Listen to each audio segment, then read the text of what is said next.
지난 시간에 이어서 보험 지난 시간에 용어 배웠죠. 그래서 살펴볼 게 보험자의 의무와 피보험자의 의무부터 좀 살펴보도록 하겠습니다. 보험자가 가장 기본적으로 가장 기본적으로 부담해야 되는 의무는 손해가 발생했을 때 이를 보상하는 것을 가장 기본적으로 부담을 해야 되겠죠. 그래서 실제 사고 발생하면 거기에 따라서 보험금을 지급하는 것이 가장 중요한 의무이고, 그리고 보험 증권을 교부해 줄 의무도 있습니다. 보험 증권이란 게 보험 규정되어 있는 보험 증권 양식에 따라서 이제 이 해상보험이나 관련된 해상보험과 관련된 보험 증권을 이제 발행을 해주는데, 그 보험 증권에 이제 보험 계약의 주요한 내용들이 기재되고 보험 약관들이 있기 때문에 이게 이제 피보험자한테 당연히 알려져야 되는 내용들이 많이 있죠. 그래서 여러분들 실제로 본인들이 해상보험은 아니지만 다른 어떤 실비보험이나 생명보험 같은 것들을 들어보면 보험 관련된 이제 약관이나 이런 것들을 이제 다 알려주죠. 그런 것들과 함께 생각해 보면 될 것 같고요. 보험료 반환 의무는 이거는 일반적인 경우는 아니고요. 보험 계약이 어떻게 보면 이제 무효가 됐을 때, 그러면 이제 원래부터 없던 보험 계약이 돼버려서 이 경우에는 받은 보험료를 돌려줘야 된다. 보험료가 피보험자가 보험자한테 내는 거잖아요. 그러니까 보험회사가 보험료를 반환하는 경우는 뭐겠어요? 뭔가 문제가 있는 경우죠. 혹은 이런 경우 있을 수 있습니다. 기간보험으로 들어가지고 1년 동안 보험을 들었는데 보험이 한 6개월 가다가 문제가 있어가지고 거기서 끝났어요. 그러면 남은 6개월은 돌려줘야겠죠. 그래서 그런 부분들 보험료 반환을 해야 되는 상황이 발생하게 되면 미경과 보험료라든지 아니면 보험료 전액에 대해서 반환할 의무를 부담하게 됩니다. 자, 그다음에 보험금 지급 의무가 있죠. 이거는 손해 발생에 따라서 보험자가 보상하는 그런 금액, 이 부분을 지급할 의무가 있다. 자, 그다음에 보험 계약자나 피보험자의 의무가 있습니다. 가장 중요한 건 보험료죠. 보험료. 프리미엄을 지급해야 되는 의무고, 이게 제대로 되지 않으면 보험자가 커버해 주지 않습니다. 보험료 안 내면 안 돼주죠. 자, 그다음에 그 외에도 보험 계약자와 피보험자가 부담해야 되는 의무가 있는데, 첫 번째 나오는 게 이제 고지 의무입니다. 고지 의무. 고지 의무란 게 disclosure 이렇게 얘기하는데 알려주는 거예요. 그럼 뭘 알려주냐면 보험 계약을 인수하는 데 있어서 보험회사가 보험 계약을 이제 받잖아요. 내가 이걸 커버해 주겠다 이렇게 받는데, 그거를 받을지 말지를 결정할 정도로, 혹은 그리고 그렇게 보험을 받았을 때 보험료를 결정할 정도로 필요한 정보를 보험자에게 알려줄 의무를 가집니다. 그게 이제 고지 의무예요. 예를 들어서 여러분들이 실비보험이나 생명보험을 들면 들어본 친구들은 알 텐데, 내가 예전에 아파 본 적이 있었던지, 아니면 술을 마시면 얼마나 자주 마시고 몇 병을 마시는지, 아니면 담배를 피면 몇 갑을 피는지 이런 정보를 알려주게 돼요. 지속적으로 먹는 약이 있는지 이런 것들을 알려주게 됩니다. 왜냐하면 그러한 정보가 결국에는 어떤 걸로 이어진다. 보험회사가 이 사람에 대해서 보험료를 산정하는데 베이스로 쓰이거든요. 해상보험도 마찬가지입니다. 그 물품이 어떤 상황에 있는지, 어떠한 물건인지, 어디서 어디로 옮겨가는지, 얼마 정도 기간 동안 운송이 이루어지는지에 따라서 그걸 바탕으로 보험료가 산정이 되기 때문에 이러한 정보들을 알려주는 것이 매우 중요합니다. 그러면 기본적으로 뭘 알려줘야 되느냐? 그 뭘 알려주는 거에 대해서 구체적인 규정은 없어요. 근데 뭐라고 얘기하고 있냐면 그냥 보험료 산정하는데, 보험 인수하는데 영향을 줄 만한 그냥 중요한 사실을 알려주라 라고 하고 있습니다. 그래서 보험자에게 알려줘야 되는데 피보험자가 알고 있고 그리고 피보험자가 알고 있을 수밖에 없는 그런 사실들 혹은 보험 이 대리인 피보험자의 대리인이 알고 있는 사실들을 요게 보험료 산정이나 보험 인수에 영향을 준다면 알려라 라는 내용이 MIA에 규정되어 있습니다. 자, 그 외 고지가 필요 없는 사실을 영국 해상보험법에서 규정하고 있습니다. MIA에서 규정을 하고 있는데 이것도 이렇게 나열되어 있어요. 예시로.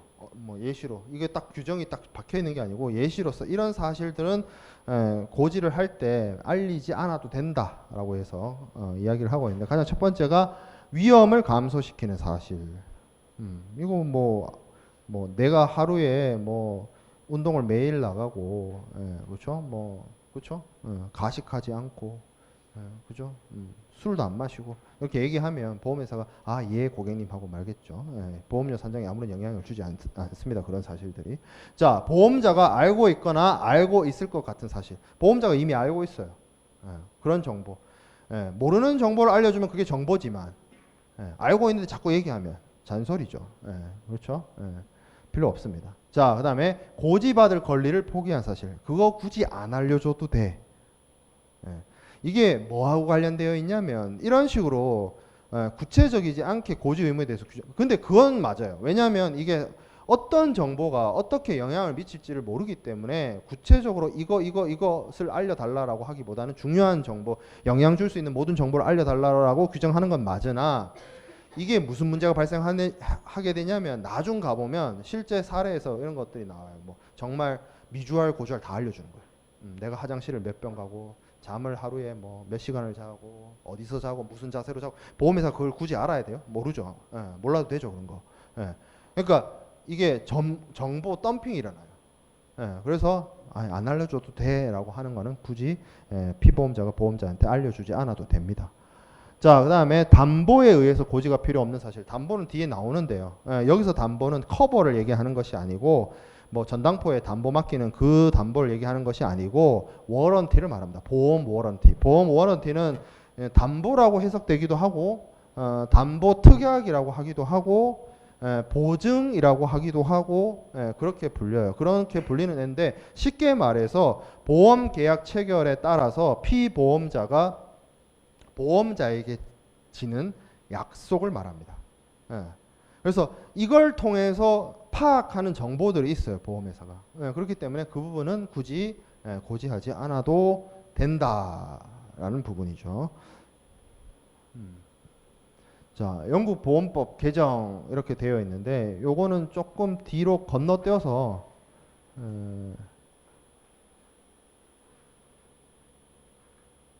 30번 슬라이드 볼게요. 30번 슬라이드. 자, 30번 슬라이드에 보면 영국 해상보험법이란 게 있습니다. Marine Insure Act라고 하는데 이게 1906년에 나왔는데 여러분들도 알다시피 영국은 이 영미법, 불문법 국가입니다. 그런데 그렇다고 해서 성문법이 하나도 없냐? 그렇진 않아요.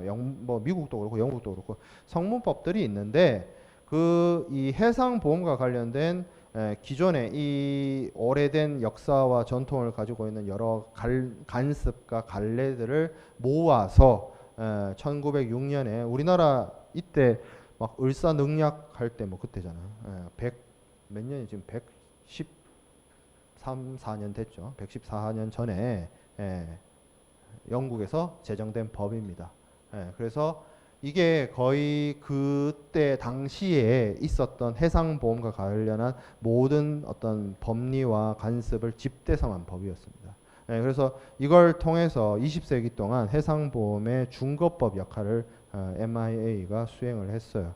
그래서 뒤에서 공부하게 될 해상보험 증권이나 해상보험 약관 같은 데서도 보면 이러한 어떤 영국 법을 따른다 혹은 영국의 법과 간섭을 따른다는 영국법 중거법 문헌이 삽입될 정도로 쉽게 말해서 해상보험의 규정, 해상보험의 룰, 해상보험의 중거법이 이 MIA가 되었던 겁니다. 그래서 사실 20세기 내도록 그렇게 사용되어져 왔습니다. 이게 어떻게 보면 대영제국의 마지막 유산일 수도 있어요.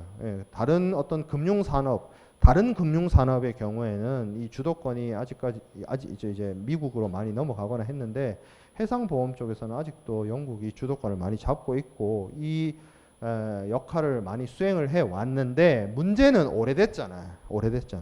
우리나라 같은 성문법 국가는 법이 하나 나오면 법을 적용해보고 여러 가지 문제점이 있고 개선점이 있으면 개정을 해요. 계속 개정을 하고 이제 법으로 개정 안 되면 이제 뭐 대통령령이나 뭐 장관 규칙으로 이렇게 해가지고 시행령이나 시행 규칙을 바꿔가면서 이렇게 막 바꾸는데 이 영미법에서는 그냥 이 MIA가 있으면 그 관련된 판례들이 이제 계속 누적되면서 바뀌지도 않고 계속 쭉 사용되어져 왔어요.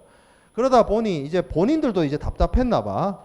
그래서 2000년대 들어와서 그 우리나라로 치면 아마 법제처가 될 겁니다. 법제처가 될 텐데 English and Scottish 뭐 Law Commissions라는 기관이 있어요. 꼭 여기는 연합왕국이라고 해가지고 잉글랜드라고 안 하고 꼭 스코틀랜드 붙여주더라고. 웨일즈는 또 빠지죠 여기서.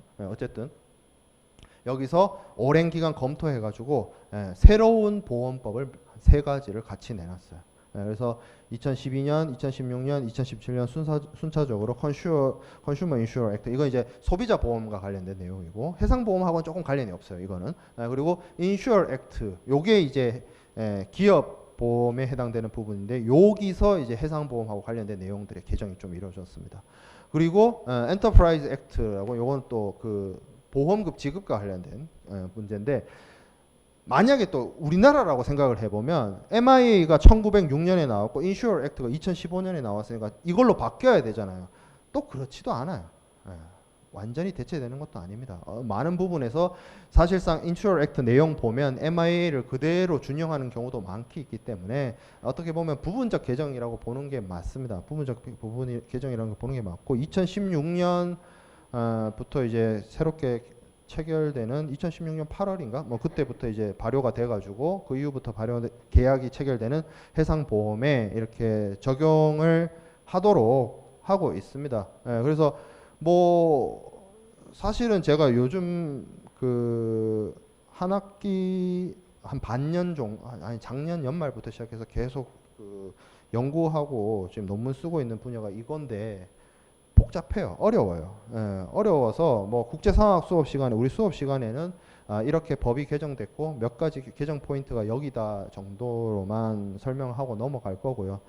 다음 학기에 이제 해상보험론 수업을 하게 되면 아마 개정된 내용에 대해서 자세하게 수업을 할 텐데 그러니까 듣지 마요. 반년 동안 엄청 머리 아팠습니다. 이거 논문 쓰고 뭐 이러면서. 자, 그래서 뭐 몇 가지 그래서 상학 수업 시간에서는 어떤 부분에서 개정이 일어나느냐 포인트만 얘기하고 자세한 내용은 다루진 않을 생각입니다. 자, 그래서 어떤 부분이 개정이 됐냐면 이 고지 의무가 이름이 바뀌었어요. 뭐라고? Duty of Fair Presentation. 원문상으로는 Fair Presentation이라서 저는 공정 제공 의무로 해석을 해요. 다른 교수님들은 다르게 해석하긴 해요. 이게 또 웃겨요. 그래. 사실 그래. 그래서 페어 프리젠테이션으로 바뀌었는데 그럼 뭐 어떤 부분이 바뀌었습니까? 제가 앞에서 그런 얘기를 했죠. 이게 중요한 사항을 알려줘야 된다. 중요한 사항을 알려줘야 된다. 그래서 이 중요한 사항이 도대체 어디서 어디까지냐에 대한 개념이 없었어요. 근데 이제 이 인슈어 액트에서는 뭐라고 얘기하냐면 그러면 정보를 받을 거 아니야. 보험회사가. 정보를 받았을 때 자기가 좀 불충분하다라고 생각이 되면 역질문을 해야 돼요. 추가 질의를 해야 돼요. 근데 만약에 추가 질의를 안 하잖아요. 그러면 처음에 제공한 정보가 충분했다는 걸 뜻하는 겁니다. 그러니까 피보험자는 자기 할 일 다 한 거야. 이게 MIA는 일방적으로 한쪽이 하는 쪽한테 피보험자가 보험자한테 정보를 주라는 의무였어요. 근데 바뀐 거는 이쪽은 정보를 주고 이쪽은 네가 답답하면 네가 추가적인 질의를 해라. 추가적인 질의가 왔을 때 대답해 줘야겠죠. 너 담배 몇 갑 펴? 그럼 몇 갑 핀다. 난 담배 안 핀다. 뭐 이렇게 물어서 대답을 해줘야 되는데 안 물었잖아요. 그럼 안 물은 그 정보는 중요한 정보가 아닌 거야. 그런 식으로 양쪽에게 의무를 같이 부여하는 방식으로 바뀌었습니다. 그리고 뭐 보험 이 고지 의무, 공정 제공 의무를 위반했을 때의 어떤 구제책도 조금 바뀌긴 했는데 뭐 그 정도로만 좀 살펴보면 될 것 같고, 자 그다음에 통지 의무가 있어요. 통지 의무. 통지 의무는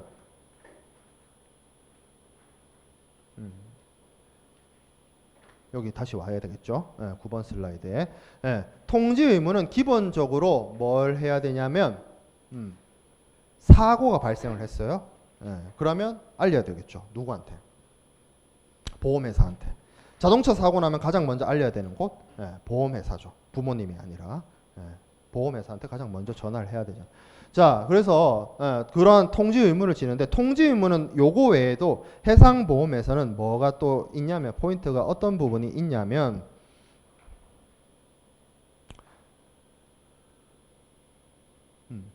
위험이 현저하게 변경되거나 증가한 경우에도 알려줘야 됩니다. 무슨 얘기냐면 이런 거예요. 어떤 배에 화물을 이렇게 실어서 어떤 항구로 보내기로 했고, 운송계약 체결했고, 거기를 바탕으로 보험계약을 들었어요. 보험료 냈어요. 근데 상황이 막 어떤 외부적 요인으로 인해서 배가 바뀌었어. 원래 만들어진 지 건조된 지 10년짜리 배에 태우기로 했는데 뭐 상황이 이상해져 가지고 건조된 지 한 25년짜리 배에 태웠어요. 우리가 상식적으로 뭐 잘은 모르겠지만 느낌적인 느낌으로 10년짜리 배보다는 25년짜리 배가 조금 위험할 것 같잖아. 그러면 뭐가 달라질 수 있느냐? 보험료가 달라질 수 있어요. 그것 때문에. 그래서 이렇게 위험이 변경되거나 하는 경우에는 보험회사한테 알려줘야 됩니다. 모르고 그냥 침묵하고 있는다고 될 문제가 아니고, 요거 나중에 문제 삼으면 문제 삼아질 수 있어요. 이런 부분들이. 자, 그 다음에 또 어떤 의무를 지느냐? 고지 의무하고 통지 의무, 그 외에도 손해방지 경감 의무를 집니다. 이거는 뭐냐면 실제로 사고가 나면 사고가 났다고 해서 그냥 손 놓고 있을 것이 아니라 실제 사고를 예방하기 위한 조치도 많이 해야 되고, 그리고 실제로 사고가 났어요. 불이 났어요. 불 구경하지 말고 불을 꺼야죠.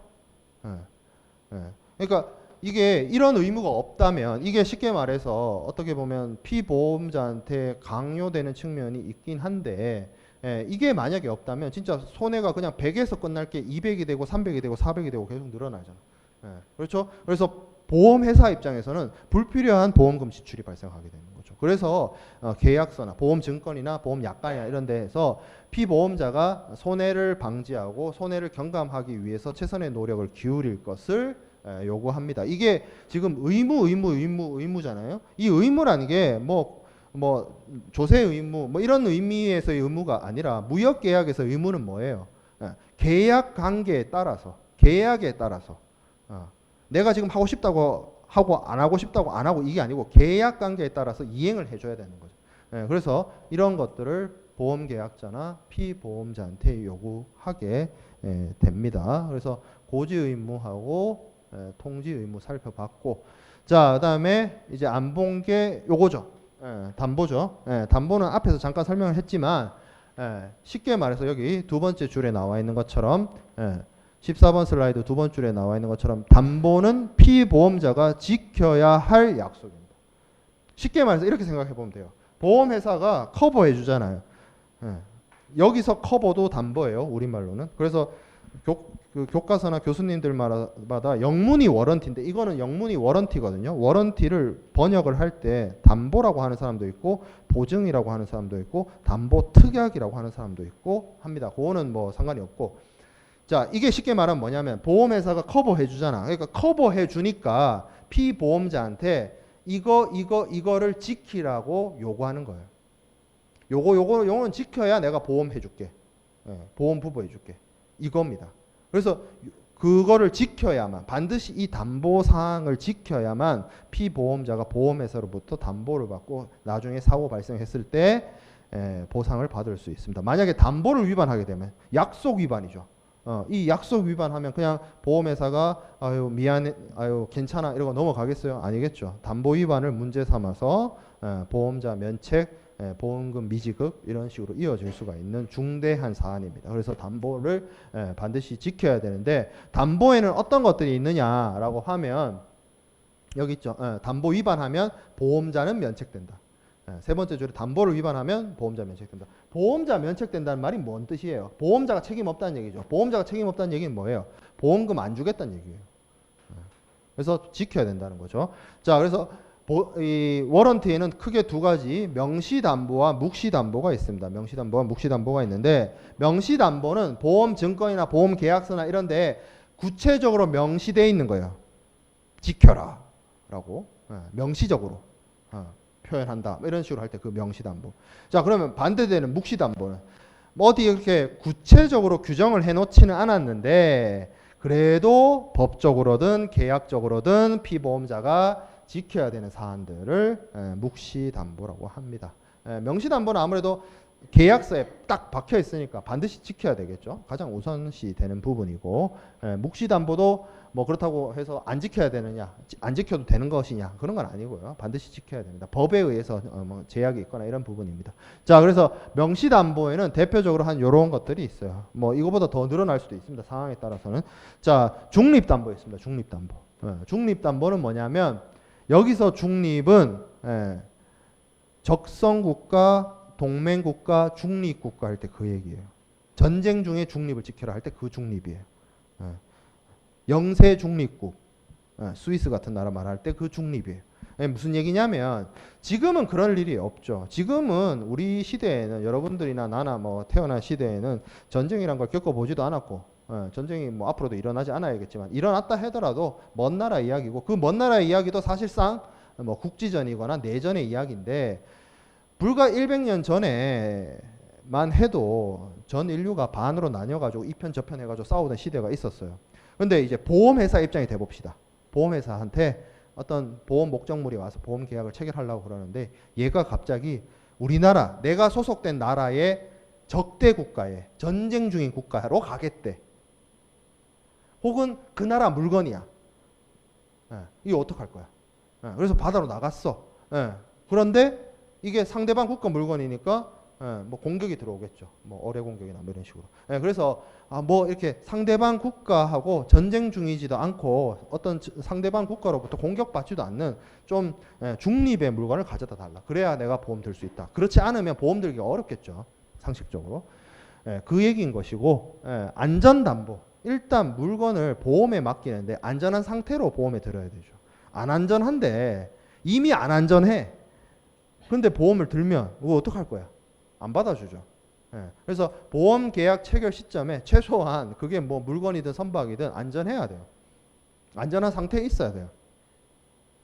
이미 한 반은 침몰했어. 보험 들겠다. 그러면 누가 들어주겠어요? 상식적인 수준에서. 그렇죠? 자, 그다음에 항해 담보 있습니다. 이거는 어떤 특정한 지역을 항해를 금지하는 겁니다. 뭐 여기서 이제 강의 자료상에서 설명하고 있는 거는 겨울철에 북아메리카나 발틱해나 뭐 북극해나 베링해 이런데 베링해는 지난 시간에 한번 얘기했죠. 뭐 가재 잡으러 한번 그렇죠. 살아 돌아올 수 있으면 큰 돈을 벌 수 있는 가혹한 바다. 만약에 바다 지옥이 있다면 바로 이곳. 그렇죠. 이거 빠지면 뭐 한 3초 만에 추워서 동사하는 그런 바다. 그런데 바다에 겨울철에 항해하지 말자. 또 이런 것도 있어요. 여름철에, 여름에 인도양에서 뭐 석탄을 수송하는 이거 금지. 그렇죠. 인도양이 어디예요? 인도 밑에 있죠. 거기 적도 지나죠. 여름철에 덥겠죠. 우리나라 여름만큼 덥겠죠. 근데 이제 그 석탄을 수송하는 선박들이 보통 이제 벌크선이 철로 만들어져 있잖아요. 그 철통이죠. 쉽게 말하면 철통. 철통에다가 석탄을 가득 넣어놓고 한 40도 되는 바다를 통과하면 우리나라 여기 도심에 여름철에 뭐 38도 이렇게 올라가면 뭐 괜찮아요. 에어컨 틀면 되고 그늘 밑에 들어가면 되고 한데 바다는 어때요? 피할 수가 없죠. 뭘? 직사광선을. 그래서 계속 지나가면 40도 그 온도에서 계속 지나가면서 철판으로 돼 있는데 거기를 직사광선으로 막 때리면 그 밑에서 좋은 일이 일어날 수 있습니다. 불을 볼 수 있죠. 잘못하다가는. 그러니까 금지하는 것. 이거 외에도 뭐 전쟁 해역이라든지 분쟁 해역에 들어가지 마라 뭐 이런 거 들어갈 수 있어요. 이게 요게 항해 담보. 자, 그다음에 선비 담보 있습니다. 이 선비는 뒷짐지고 걷는 그 선비 아니고, 예. 이 선비의 선이 뭐냐면 무슨 선 할 때 그 선이에요. 예. 선박 운용 비용을 뜻합니다. 선박 운용 비용. 요거는 그래서 그 화물 보험하고 조금 상관이 없어요. 예. 선박 보험하고 좀 관련이 있는데, 선박이란 게 우리가 한번 생각을 해볼 게, 배가 덩그러니 있고 배만 덩그러니 있다고 해서 될 문제가 아니죠.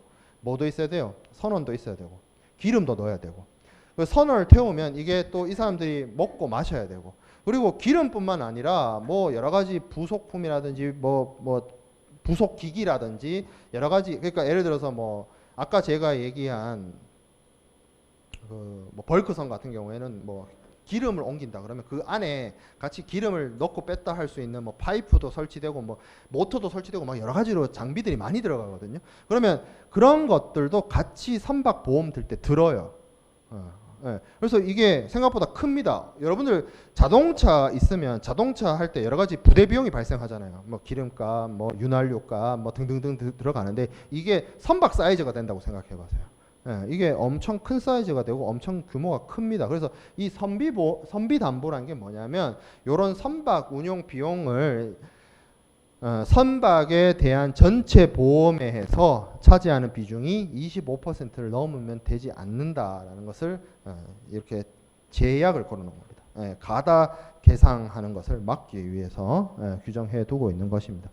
자, 그다음에 묵시 담보 볼게요. 묵시 담보는 대표적으로 적법성 담보하고 가망성 담보, 내양성 담보가 있어요. 적법성이란 거는 이게 합법적 사업이어야 돼요. 밀수품 보험 들고 그러면 안 되죠.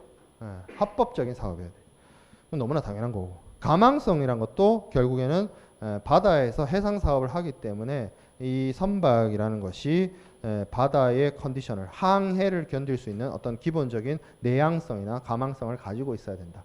그런 것들을 담보한다. 그런 것들을 약속한다라는 거죠. 물론 이런 부분들이 가망성 같은 경우에는 피보험자가 할 문제가 아니라 어떻게 보면 운송회사가 부담해야 되는 몫이긴 한데, 이렇게 보험회사가 담보로서 요구하고 있기 때문에 피보험자는 이런 가망성이나 내양성을 갖춘 운송인을 찾아서 선박을 수배해서 화물을 운송을 해야 되겠죠.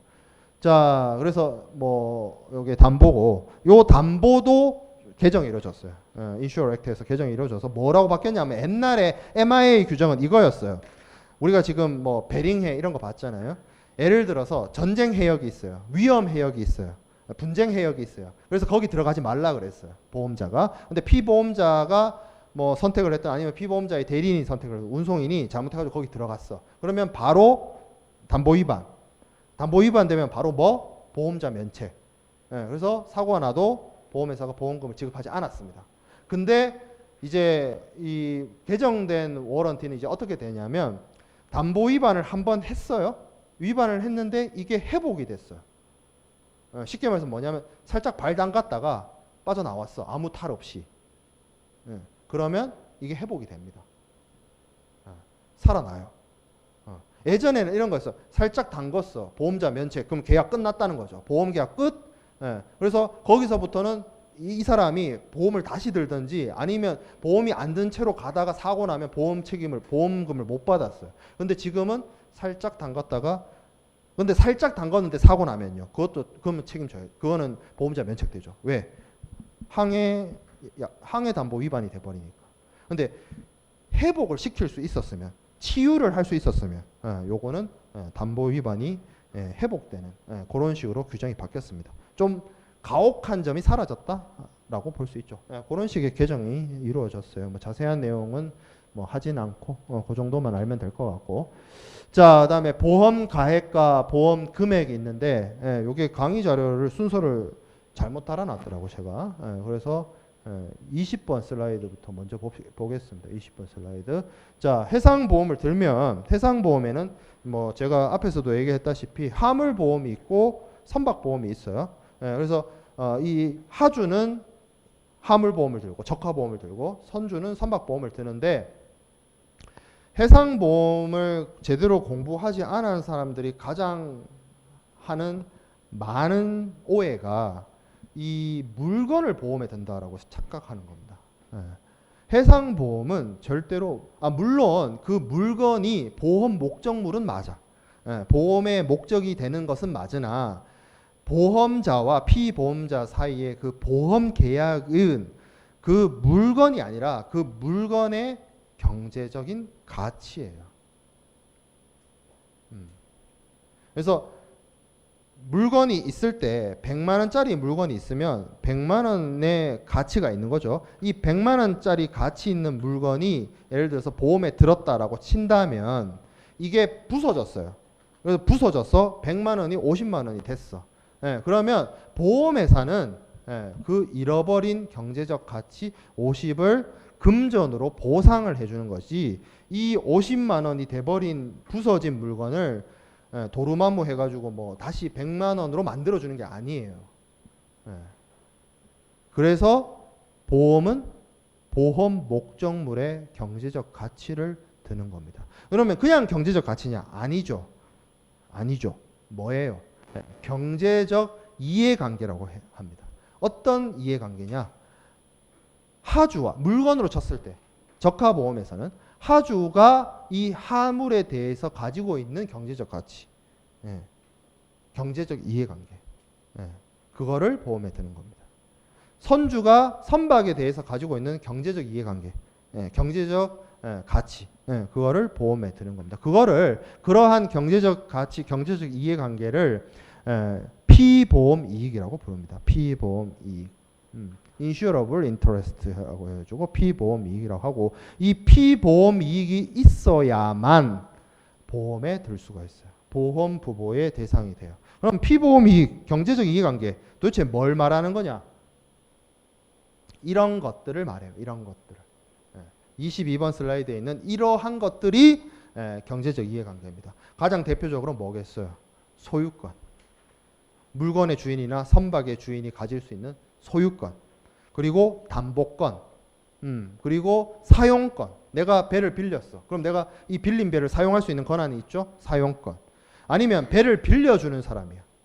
뭐 할 수 있어? 이걸 빌려줌으로 인해서 내가 수익을 얻을 수 있죠. 수익을 창출해낼 수 있죠. 수익권. 그런 것들이에요. 이런 경제적 이해관계, 그러니까 물품이 됐든 선박이 됐든 이거를 사용해서 소유하거나 사용하거나 아니면 빌리거나, 그 이제 빌린다는 걸 좀 좋은 말로 운영한다라고 하는데, 이제 운영하거나 뭐 이렇게 해가지고 할 수 있는 어떤 나의 경제적 가치, 그거를 경제적 이해관계라고 하고, 이거를 쉽게 말해서 피보험 이익이라고 합니다. 뭐 여기도 나와 있다시피 뭐 물어주는 어떤 것도 나와 이 경제적 이해관계이기 때문에 이것도 다 피보험 이익에 들어가겠죠. 뭐와 관련돼서? 피보험 목적물. 그러니까 선박이나 화물과 관련돼서 이런 갈 수 있는 이런 권리들이 경제적 이해관계고, 그냥 피보험 이익이 있다 해서 그냥 다 되는 건 아니고요. 요건이 있어요. 3가지 요건이 있습니다. 첫 번째, 합법적이어야 돼요. 합법적. 적법성이 있어야 됩니다. 그러니까 쉽게 말해서 뭐가 안 되냐면 작물 안 돼요. 작물이 뭐죠? 훔친 거. 안 돼요.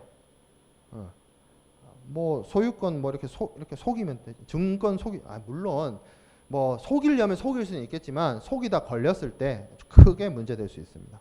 자, 작물 안 되고, 마약, 예를 들어서 마약을 보험에 든다. 경제적 이해관계는 뛰어나죠. 그렇죠. 음성으로 유통했을 때 엄청난 수익을 창출해낼 수 있겠죠. 하지만 합법이에요? 아니잖아. 불법이잖아. 마약 유통을 합법화해 놓은 나라가 어디 있어요? 물론 몇몇 나라에 있는 건 알지만 우리나라는 일단 기본적으로 아닙니다. 그죠? 그리고 제가 알기로 다른 나라들에 비해서 굉장히 엄격한 마약법을 가지고 있는 나라예요. 우리나라는. 그래서 그나마 좀 마약 청정 국가라고 할 수 있는데, 불법 화물이잖아. 불법 화물. 불법 화물이 아무리 많이 갖고 있으면 뭐해? 합법적이지 않은데. 자, 그다음에 경제성이 있어야 돼요. 이 피보험 이익은 경제적 이해관계라고 했죠. 그 경제적이다는 말을 쉽게 말하면 쌀집 계산기로 계산이 가능해야 돼요. 금전으로 계산이 가능해야 돼요. 회계적으로 계산이 가능해야 됩니다. 얼마인지가 딱 계산기로 두드려질 수 있어야 돼요. 추상적인 가치. 주관적인 가치 그런 거 아닙니다. 객관화시킬 수 있는 금전적 가치라는 거죠. 그래서 뭐가 안 되냐면 예를 들어서 쓰레기 나한테 소중해요. 그런 사람들이 있더라고. 내가 봤을 때 쓰레기인데 소중히 해. 애착을 가져. 요만한 애기들 그런 거 있죠. 저거 그냥 쓰레기통에 버려도 될 것 같은데 애착 인형이라면서 막 들고 다니잖아. 그죠? 그거 그 친구한테는 소중할 수 있어. 정말 소중할 수 있어. 근데 예를 들어서 뭐 공인 회계사라든지 감정평가사가 봤을 때 그 가치가 나오냐고, 산출이 되냐고, 안 된다는 거죠. 보험 들 수 없어요, 그런 거. 자, 그 다음에 뭐가 있냐? 확정성이 있어야 돼요. 보험에 들 때, 그리고 최소 한도로 보험 사고가, 왜냐하면 이제 포괄 예정 보험 같은 것들이 있으니까 최소 한도라도 사고가 날 때쯤에는 이 피보험이, 이 경제적 이해관계가 실존해야 돼요. 확정적으로 있어야 돼요. 그 얘기는 즉슨 뭐야? 없는 걸 들 수는 없는 거야. 없는 이해관계. 아니면 먼 미래에 생길 것 같은 피보험이 이런 건 안 되는 거예요. 그래서 이거를 또 얘기를 해보면 이렇게 생각해 볼 수 있습니다. 적법하고 경제성도 있어요. 근데 내게 아니야. 어떤 거 있을까? 남의 물건, 친구의 휴대폰, 친구의 자동차, 친구의 집, 내가 보험에 들 수 있냐는 거야. 없죠. 그래서 남의 물건을 내가 보험에 못 드는 거야. 왜? 확정적이지 않잖아. 내게 아니잖아. 나와의 경제관계가 아니잖아. 그 물건, 그 내 친구의 집, 내 친구의 휴대폰은 내 친구가 그 물건에 대해서 소유권을 가지고 있어서 그쪽의 경제가 이해관계가 있죠. 보험을 들더라도 걔가 드는 거지. 나하고의 관계가 없잖아. 그래서 보험에 들지 못하는 거야. 그래서 피보험 이익이 있어야만 보험을 들 수 있고 피보험 이익은 최소한 이 정도의 요건을 갖는다라는 겁니다. 좀 앞으로 돌아가 보면 순서를 좀 잘못 배치했어요. 자, 그래서 18번 슬라이드로 다시 돌아와 보면, 자, 그러면 알겠어. 보험 목적물, 하물의 가치, 경제적 가치, 그걸 보험에 든다. 거기까지 이해했어. 자, 그러면 그것도 금전으로 계산 가능하다. 알겠어. 그러면 그만큼을 보험에 든다는 건데, 지금 여기 나와 있는 것처럼 어떤 물건, 보험의 목적의 물건의 가치가 계산을 했을 때 $1,000라고 칩시다. 그러면 이 $1,000의 경제적 가치를 내가 뭐 소유하고 있거나 그런 거겠죠. 그래서 이 $1,000를 금전으로 계산 가능한 이 $1,000가 뭐가 되냐면 보험 가액이 됩니다. 보험에 어떻게 보면 들 수 있는 가능액, 보험을 들 수 있는 가능액이라는 뜻이에요. insurable value. 영어 표현도 약간 그런데 보험에 들 수 있는 가치, 내 경제적 이해관계, 요만큼 보험에 들 수 있다는 거죠. 그런데 물건이 $1,000짜리 물건인데, 물론 $1,000짜리 물건을 다 보험에 들 수도 있지만 어떤 선택을 할 수 있냐면 그냥 보험료를 세이브하고 여러 가지 이유로 인해서 $800 정도 혹은 $500 정도 일부만 보험에 들 수 있어요. 그러면 예를 들어서 내가 $500라고 쳤을 때 반만 보험에 들었다 칩시다. 그럼 이 반에 대해서 보험회사랑 보험계약을 체결하겠죠?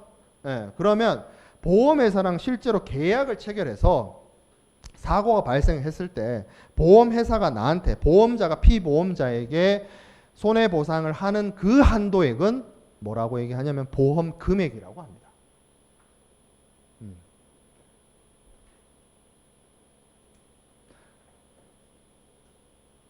그래서 보험 가액과 보험 금액은 좀 다른 개념이에요. 보험 가액은 그 물건의 그냥 원래 경제적 이해관계, 원래 경제적 가치.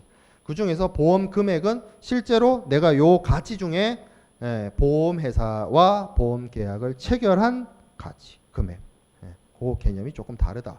물론 같을 수 있죠. 내가 $1,000짜리 물건을 $1,000에 보험 들면 가능하죠. 그거를 풀 인슈어런스라고 합니다. 풀 인슈어런스. 그걸 전부 보험이라고 해요. 전부 보험. 그리고 만약에 일부만 들면 그거를 언더 인슈어런스라고 해서 미달 보험, 일부 보험이라고 합니다. 이것도 가능해요. 보통 보험료를 세이브 시키기 위해서 아무래도 보험 금액이 낮아지면 낮아질수록 보험료도 싸지기 때문에 이런 선택을 하는 경우도 있고 실무적으로도. 자, 이런 경우가 있을 수 있어요. $1,000짜리 물건을 $1,200에 보험 드는 경우.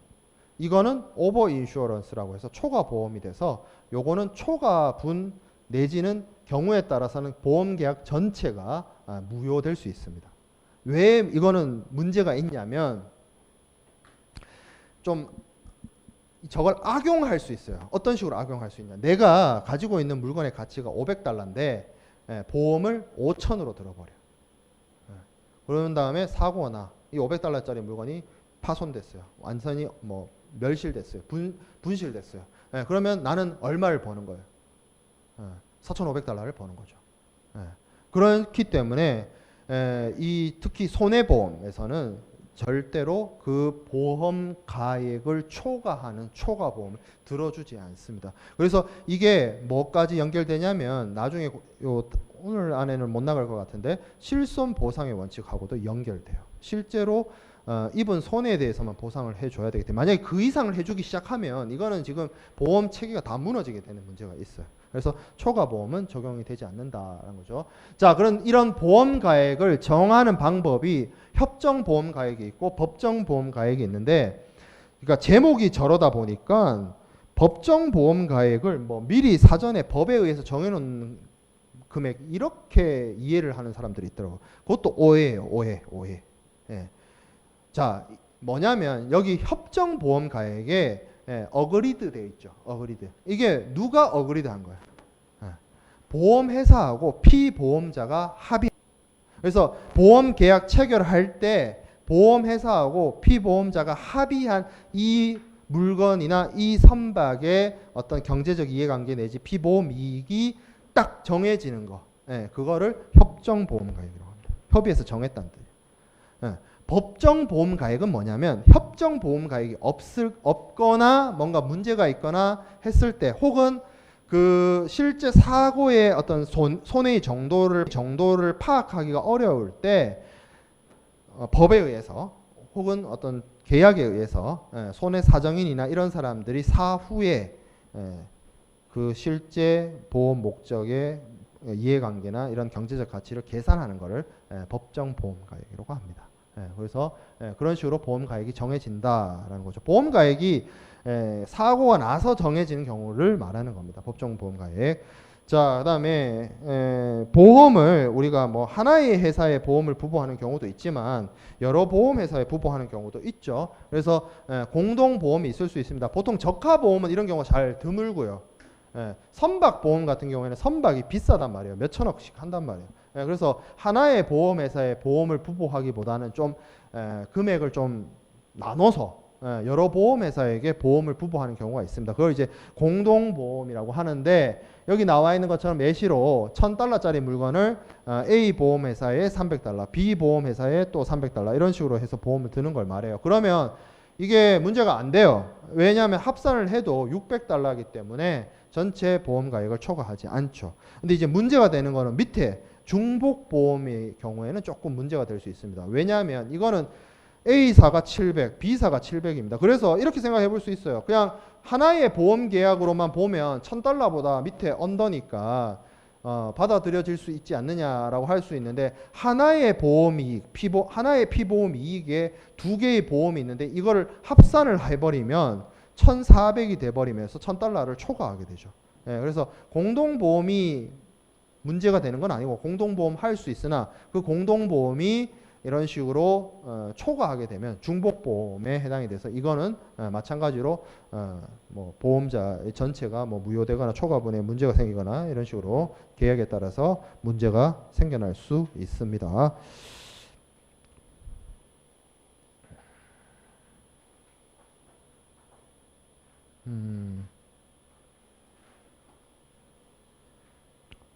빠지지 않고 다 했죠. 제가 미안해요. 내가 만들어 놓고도 순서가 조금. 자, 그 다음에 이제 볼게 23번 슬라이드 해상손해입니다. 해상손해. 해상손해. 해상에서 발생한 손해의 유형인데 이 손해의 유형에 따라서 조금 나눠서 볼 수 있습니다. 첫 번째 물리적 손해. 물품의 어떤 물리적인 위해나 뭐 어떤 충격이나 외부 충격에 의해서 물리적으로 파손되거나 부서지거나 그런 것들, 아니면 아예 뭐 없어지거나 완전히 가치를 상실하거나 뭐 이런 것들을 물리적 손해라고 합니다. 이 물리적 손해는 손해의 정도에 따라서 전손이라 하기도 하고 분손이라고 합니다. 전손은 전부 다 잃어버린 상태, 토탈 로스라고 하고, 분손은 부분적 손해를 뜻합니다. 부분적 손해. 그래서 많은 사람들이 또 오해하는 것 중에 하나가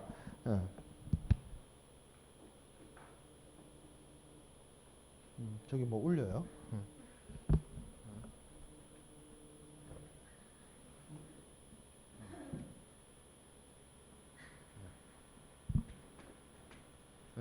전화 주인 나중에 수업 끝나고 통화해요. 꺼놨으니까. 자, 많은 부분에서 오해하는 것 중에 하나가 보험의 어떤 가치가 1000이라고 쳤을 때 토탈 로스는 말 그대로 0이 된 걸 말해요. 0이 된 걸 말합니다. 그러면 99부터 1까지는 다 분손입니다. 분손.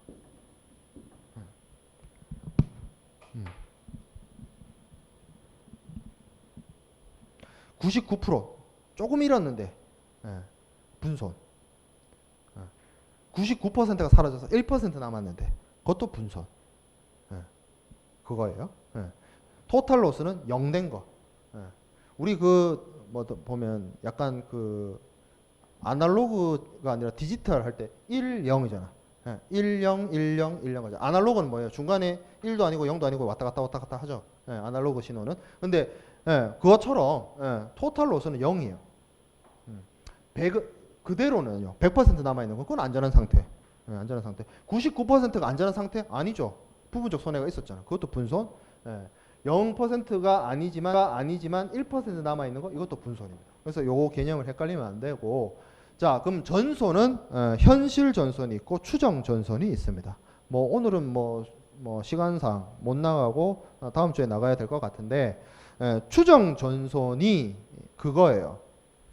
요 경우 1% 남은 경우, 1% 남은 거나 0% 남은 거나 그게 그거 아닙니까? 좀 찝찝하죠. 근데 엄밀하게 따지면 0%는 그냥 현실 전손이고요. 액추얼 토탈 로스고요. 요 1% 남은 경우는 이 1% 남은 사람이 선택을 합니다. 어떤 선택을 하느냐? 분손으로 처리할 수도 있고요. 요 1% 남은 상황이 도저히 회복이 안 되고 뭐 수리비가 과도하게 들고 뭐 등등의 추정 전손을 주장할 수 있는 사유에 해당이 되면 추정 전손으로 처리를 할 수 있습니다. 그러니까 완전히 0 된 거, 완전히 없어진 거, 이거는 액추얼 토탈 로스, 현실 전손이고, 요것처럼 처리할 수 있는 무엇인가가 추정 전손이라는 거죠. 그건 추정 전손 설명할 때 더 자세하게 할 거고, 분손은 단독 훼손이 있고 공동 훼손이 있습니다. 분손은 손해의 어떤 퍼센트로 얘기하는 것이 아니고 이거예요.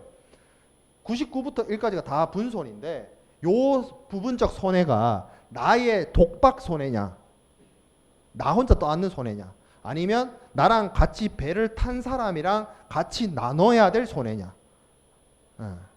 내가 독박으로 끌어안는 손해면 단독훼손, 나랑 배를 같이 탄 나와의 운명 공통체를 형성한 이 경우에 공동의 위협에, 공동의 손해에 따라서 발생한 손해를 공동훼손이라고 합니다. 그래서 그거는 손해의 어떤 정도가 아니라 라는 거죠. 그것도 뒤에서 자세하게 보고, 자, 비용 손해 있습니다. 비용 손해. 비용 손해는 뭐냐면 이거예요. 비용 손해를 좀 이해를 하려면 보험을 물건을 드는 것이 아니라 물건의 가치를 보험에 드는 것이라는 것에 이해가 좀 있어야 돼요. 자, 생각해 봅시다. 물건이 도착했어요. 완전하게 안전하게 도착했어요. 기스 하나 안 나고 도착했어요. 그러면 손해가 없다라고 할 수 있죠. 하지만 그게 아닐 수도 있다는 거죠. 어떤 경우 내 물건이 안전하게 도착을 했는데, 기스 하나 없이 도착을 했는데, 원래대로라고 하면 100만 원이면 그렇게 안전하게 도착시킬 수 있는데, 요 내 물건이 오는 길에 사건 사고가 많았어요. 고생이 많았어요. 고생길이었어. 풍랑을 만나서 숨기도 하고 창고에 들어가기도 하고 나와가지고 뭐 수리도 해야 되고 막 해서 왔어. 정말 무슨 뭐 자기 혼자 영화 한 편 찍고 왔어요. 그러다 보니 100만 원이면 될 운송을 200만 원, 300만 원 들었어. 근데 기스 하나 없이 왔어. 근데 그러면 그 추가된 200만 원 그거 어떡할 거냐? 물리적으로 손실이 없다고 해서 손해가 아니라고 할 것이냐? 아니죠. 물리적 손해는 아니지만 무슨 손해예요? 내가 100만 원이면 해결할 문제를 200만 원을 더 냈다면 그거는 200만 원에 대한 어떤 비용적 손해가 발생하게 된 거죠. 그래서 그걸 비용 손해라고 합니다.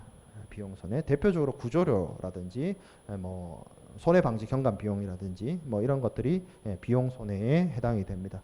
자, 그다음에 충돌 배상 책임 이렇게 되어 있는데 배상 책임 손해 이렇게 있습니다. 이건 뭐냐면 얘가 우리 집 애가 참 착한 애인데 밖에만 나가면 애를 때려요. 그렇죠? 우리 집 걔가 아주 착해요. 사람 안 물어요. 근데 밖에만 나가면 물어요, 사람을. 그럼 어떻게 해야 돼? 물어줘야 되잖아.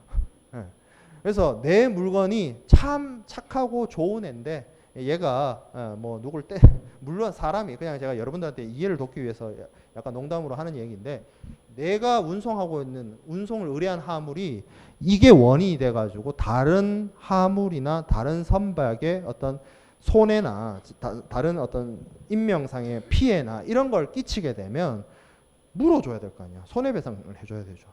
자동차로 치면 대차, 대인, 대물 손해와 같은 그런 부담을 하는 게 배상 책임 손해입니다. 요게 이제 해상 손해의 유형이에요. 이런 해상 손해들을 해상 보험을 통해서 보상을 받을 수가 있습니다. 그래서 요 해상 손해부터는 우리가 다음 시간에 이어서 하도록 하겠습니다.